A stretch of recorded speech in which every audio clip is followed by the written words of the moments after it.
Waalaikum salam warahmatullahi wabarakatuh. Haray on jarnama fi batte programme ji fo yo Allah taala newnu golle den nawra yeso jabana en golle den nafira julbe fo Allah taala hawrinen ko yidi o wela o yafami bakkatuji men yo kay battani mo yo kay aljanna Allah taala yafo ma men fejjime ben fo e fejjime julbe fo Allah fewna en zuriyaji din Allah wadan en julbe fay men ben e fay muslimen ben fo fay be julbe yimɓe ɓen heɓalontoji moƴƴo horliɗo leydi. Alhamdulillah, inna alhamdulillahi nahmaduhu subhanahu wa nasta'inuhu wa nastaghfiruh wa na'udhu billahi min shururi anfusina wa min sayyiati a'malina man yahdihillahu fala mudilla lahu wa man yudlil fala hadiya lahu. Ashhadu an la ilaha illallah wahdahu la sharika lahu wa ashhadu anna Muhammadan abduhu wa rasuluh. Amma ba'd, ayyuhal ahibatu fillah. Assalamu alaikum wa rahmatullahi wa barakatuh. Yetti Allah subhanahu wa ta'ala en daɓɓiramo yafuye e ballal e peewal iɗen andi kala mo Allah subhanahu wa ta'ala fewni ko on ɗon fewata kala mo Allah subhanahu wa ta'ala majjini ko non woni majjo on yo Allah subhanahu wa ta'ala dande majjere dandana en Allah subhanahu wa ta'ala fewna en o fewnana en e si ɗum no yawti musidɓe julɓe tedduɓe arayno ɓe makkiri ɗo ni haray faala yewde fimum ko wasaya salaf li shabab ko iɗon andi haray oɗo jeunesse men ɓeɗo sukaɓe yimɓe hanuɓe wallitade hanaɓe muññede ɓannite yewtide famodire famine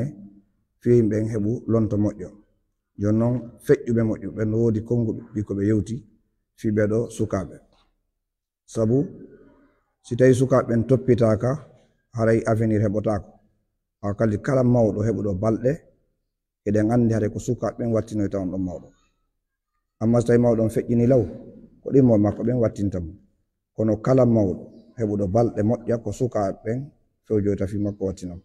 en tori Allah subhanahu wa ta'ala yafane mawɓen mawɓe men heddiɓe ɓen yo Allah subhanahu wa ta'ala ɓeydu cellal ngal e balɗe ɗen e yo Allah subhanahu wa ta'ala mawna en sukaɓe ɓen kadi rena en renaɓe non ɓawde mi wasi hoore an wasi on en fof hulen Allah subhanahu wa ta'ala Allah subhanahu okken kulol Allah okken jikku moƴƴo Nabi Muhammad sallallahu alaihi wasallam ko ɓurata nadde yimɓe kal janna ko kulol Allah on e jikku moƴƴo ko no ɓurata nadde yimɓe aljanna non sinama kulol Allah no waɗa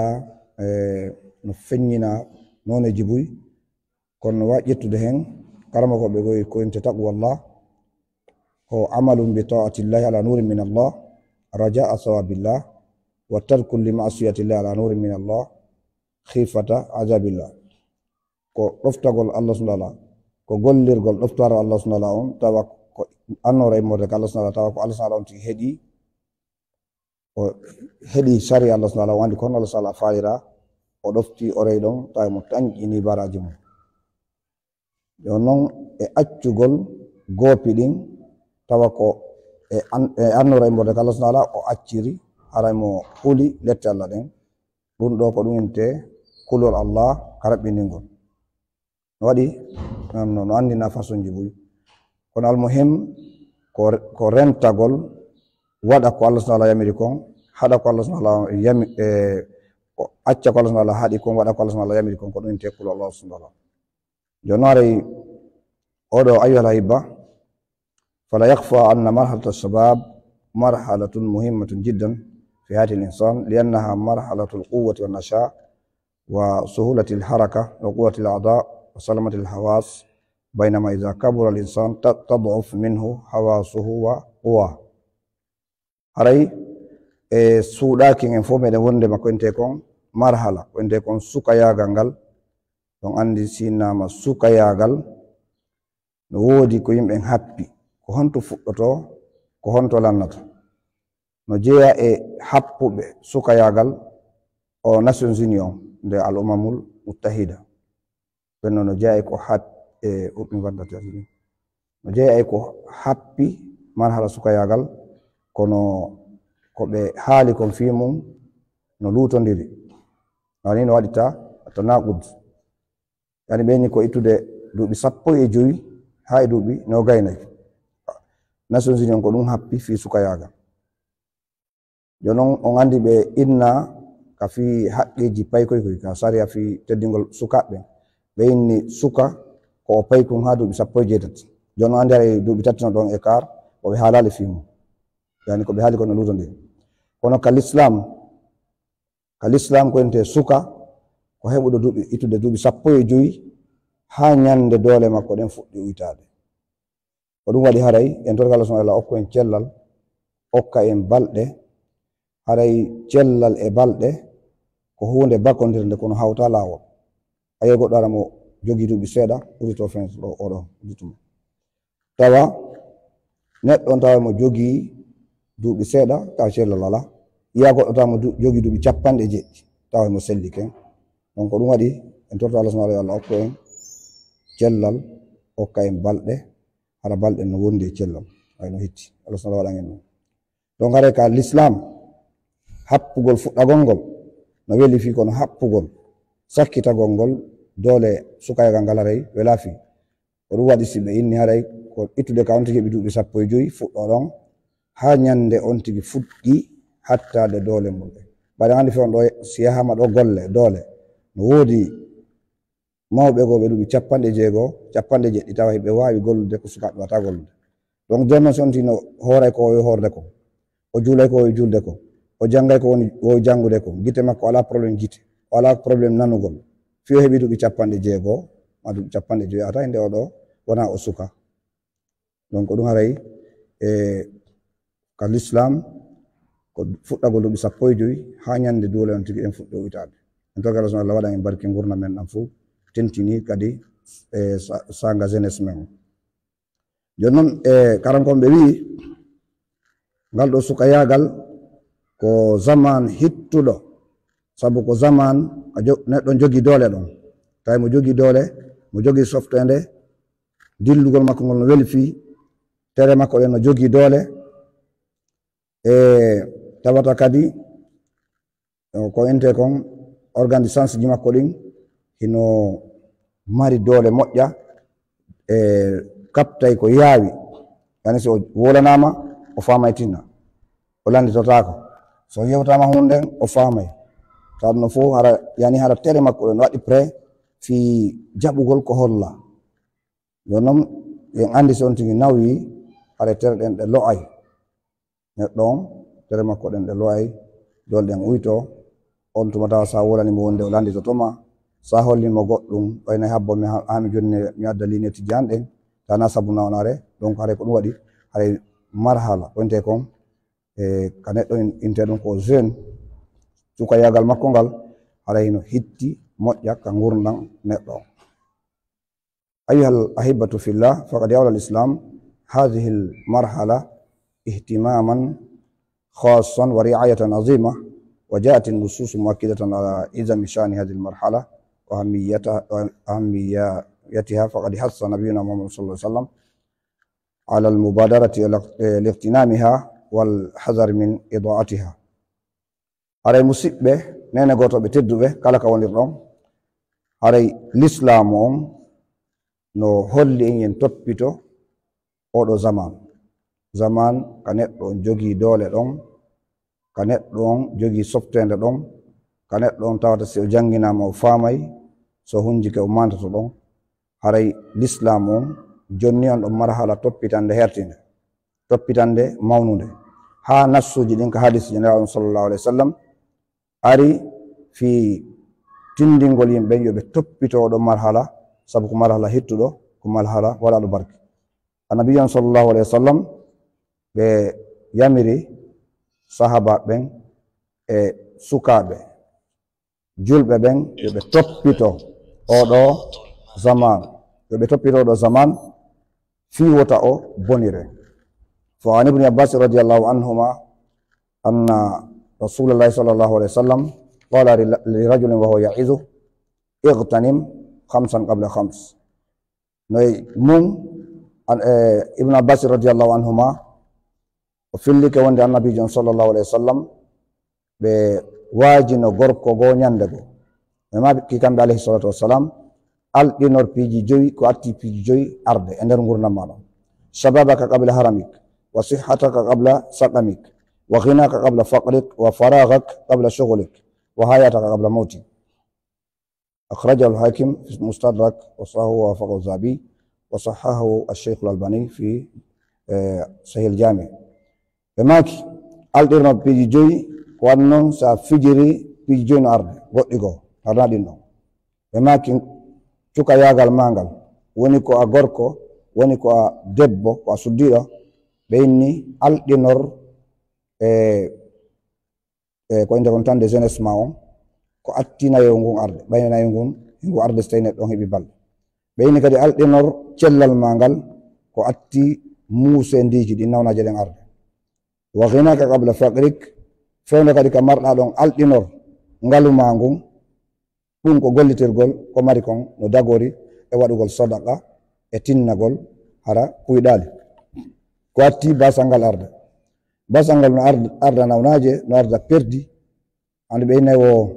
mbuuɗi perdoji no jogi no yasi ɗi jogi ñiiƴe eɗi jogi gabitti a nanga ɗi tun ɗi peɗamo accida tun ɗi wiira jon noon ɓe maaki alɗinor e sanga jogiɗa ɗon tan sanga wonɗa libre ɗon ɓeni alɗinor ɗon tan kadi ko atti occupation ji ɗin arde ko atti a occupade ɗum ɗon kadi no jokkodiri e gurdam ɗam ɓe maaki o hayata ka qabla mawtik alɗinor gurdam maɗan ko atti mayde nden arde jon noon neraɗon sallllahu alayhi wa sallam ɓay ɓe haali oɗo hadis karam ko ɓe daari ɓe tawi si neraɗo makki sallah sallam alɗinor gurdam maɗan ko atti mayde nden arde cuka yagal ngal no nder ton kono noon ɓe hertinani cuka yagal ngal jantagol e nder hadis on fihon ɗum sabu ino hitti sabu hittugol on ɗon marhala ɗum fa yambagi atayaquzu lidalik wa adamu attahawuni biha haray goto kala yo eɓɓan hara o welsindaki oɗo zaman ha zaman on yeeboram goto kala yo eɓɓan hara o welsindaki oɗo zaman ha o yeeboram hara o welsindakimo وقد يوصى النبي صلى الله عليه وسلم أهل العلم والمعتنين بالتربية والدعوة والتعليم بالشباب يالون صلى الله عليه وسلم بواسيك كلا نتو أكادو غندر هل فينا توبيتاغول بيدو سوكابي كبانغال نيدي كبانغال جان نوغول كبانغال دعوة يوبي توبيتو سوكابي بتوبيتو سوكابي لأن الشاب يحتاج إلى عناية وملاطفة ورفق وتعدد وتحبيب له في الخير وأهله حتى لا يتخطفه أهل الباطل وأرباب المحرمات بوسي يجلب جنوب واجو نعبين بتوبيتو سوكا سابو سوكا نهاتو نجيني توبيتا قول موجة هارن وندي نويندي نوندي يدينا قولمو e wallitagol mo e ɓattagol mo e ɓannugol mo e moƴƴere nden e ɓattidirgol mo e yimɓe ɓe moƴƴere nden tañƴina e mum wano jannginoɓe ɓen wano waajotoɓe ɓen wano e yimɓe e jogi ɓen jikkuji moƴƴi wawoɓe fewtinde sukaaɓe ɓen e moƴƴere fiyon ɗum ko atti yimɓe mere nden hendagol sukaaɓe men ɓen ɓe naada ɓe e gimi e gami e piiji puyɗi ɓe suttina ɓe piiji ko tata si ɓe neeɓidi e mum ɓe yawata yaldu e mono fimugol e yarugol en e fimugol drogue ɗandi ɗum fof ko piihoy nde si on tigi no fuɗɗo ara no sattanimo kono si no yarata noon si o sutti tawa o falte accitugol haɗa wata accitude min tigi mi yii mawɗo goto nder Abidjan ɗo min e musidɓe men buy mawɗo jogiiɗo wano duuɓi 60 mawɗum fimino ha joni noon mo diwna tawi diwnol nangimo tawi joni ko taniraɓe makko ɓen huɓɓinta cigarette ngol joganomo kanko wata jogade cigarette ngol ñande mi yi ɗum ɗon mi daari ɗum mi holli musidɓe men goo mi tawi piiji suttugol piiji bonɗi ɗin moƴƴa e neɓitugol e mum min tawi Allah subhanahu wa ta'ala fewnen sukaɓe men ɓen to noon si tawi yimɓe waajotoɓe ɓen jannginoɓe mecceji ɓen mawɓe marɓe haqqillaji ɓen e sukaɓe ɓen si woɗɗodiri yimɓe yimoɓe ama ɓen pooɗita e sukaɓe ɓen sabu andi sukaɓe ɓen no yimɓe no hato jini e maɓɓe kala neɗɗo waɗowo mere kañum gara no ɗaɓɓude sukaɓe ɓen sabu ko kamɓe no wirde ni jogii softede ko kamɓe jogii doole ko kamɓe laaɓa ɓayɗa andi hay o piiji publicité ji ko watte fou a ndaray tawa ko suka ɓen jonnete yo ɓorno ma yo wondu e mum yo tirode mum photoji yo waɗu essayage ji fewi ɓen yiɗu sina ɗum ɗen andi sinama ɗo jean wrangler ma ɗum o minizip ma boodi si tawi joni jean ƴettama jonnama ɗo mawɗo mo 80 ans yo ɓorno yimɓe hay sodnoɓe ko bugoto ma o ƴetta ɗo wano minizip ma boodi taw ko jonna yummiraɓe duuɓi 97 ɓe ɓorno si sodoɓe ɗin piiji yii ɗum mettitayɓe donc ko sukaɓen woni ko sukaɓen jogui ŋariki donc kala ko bakkidira e maɓɓe hara ɗum ɗon kadi labama donc noon affaire on wayi haɗa koyen toppito sukaɓe joni noon sukaɓen no wiɗeni na ɗon jini e yimɓe marɓe haqqillaji yimɓe yiɗuɓe sukaɓe ɓattotoɓe ɓe hayso tawi ɓe soñjayɓe ma ɓe corrigeyɓe kono hara ɓe taƴotakoɓe hay ko no haton jina ɓayɗe andi mawɓe men kono wasi ne'oɓe ɓen e yoɓe feetinkino ha ɓeygure andi mawɓe ko landano ko honno ɓeygure ne jogitorte hara borjaabi yaltali juuɗe kon menta borjugol ɓeyni koye a feetinkino e dikkine kono so acci ha ɓe feetinima a dikkata ko a feetinkino ɓeygurde en dikkine so tawi noon acci ha ɓeygurde feetinima a dikkata misal mum neɗɗo so woni responsable ɗa jogui ɓeygure ɓe ñamminta wano yimɓe 10 ta ɓen fof no ka suudu ma ɗa jogui ɓeyguɗi ɗa jogui ɓiɓɓe ɗa jogui miñiraɓe joni noon ayni ɗo joni ƴetten exemple hay soko julgol subaka tun ayni ɓeɗo fof juulay subaka e l'heure sukaɓeɓen fof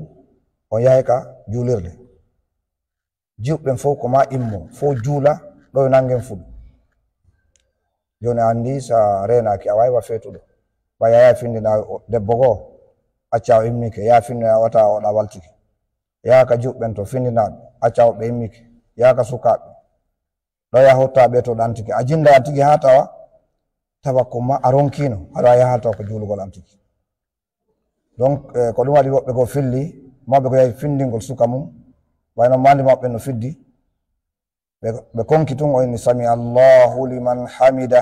mawɓe ni oɗo no julde tawi mo waali suddi ɓe sikki imo julde donc holli ko si neɗɗo on feetinkinaki yawata marsude nanon e sukaɓe añay on tigi ɓe añay on tigi par ce que sukaɓe no jogi jikko woni ko jiwɓe woni ko worɓe kala darotoɗo inna ko ma juulon e l'heure ko ma janggon bindi mon ɗi ko ma respecton programme ji ɗin on heɗota ko ɗon musique on darta ɗum ɗo haray on ɗon ɓe añaymo kono noon ɓe heɓiri haqqille o ko noon ɓe bannitirtamo ɓe anda oɗon ɓe yiɗi ɓe donc en andi noon l'islam o kañum ko sakkitorde nden ɗaɓɓata timmode moƴƴere nden joni noon ko honno ɓeyngol nden dikkinirta neɗɗo ko so tawi ɓeyngu ma go'o ma ɓeyguli ma ɗin si ɓeynni a joni onon sene ka juulirde ɓe fayɓe worɓen fof tawa e on to joni onon sene tun joni alaji en joni mi weltoto on fifay sene kala mo tawoyali on toon so on sentiki haalnela joni ɓe suka ɓiɓɓe ma janɗuɓe ɓen e miñiraɓe ma ɓen e rewɓe ɓen toppito ɓena joni kamɓe findinayɓe ɓe kippaynoɓe salligora ɓe fof ɓe juulay e l'heure a woni patron a dikki kono si a acci ha ɓe fof ɓe fottani ko an woni bandi nene maɓɓe inni a babe mon no fiddi ɓe jaɓata ɓeɗo ɓe ɓurale quartier on fuu ɓe fiddi min komi woniri ɗo ko saabu mon alano mi wino ɗo ɓen mo wondotako tawi ɓe wolani ɗum sukaɓen hakkille ala ɓe janɗi ɓe waɗa coalition ɓe jogodira contre mawɗon ta bawi makko feƴƴini yumma makko feƴƴini o ala hay bam mawɓe joni ma bappa taw ko ɓeɗo ko ɓe ñaami énergie makko ha o ronki ɓe fof ɓe fottani ko kanko woni bandi andi o feeti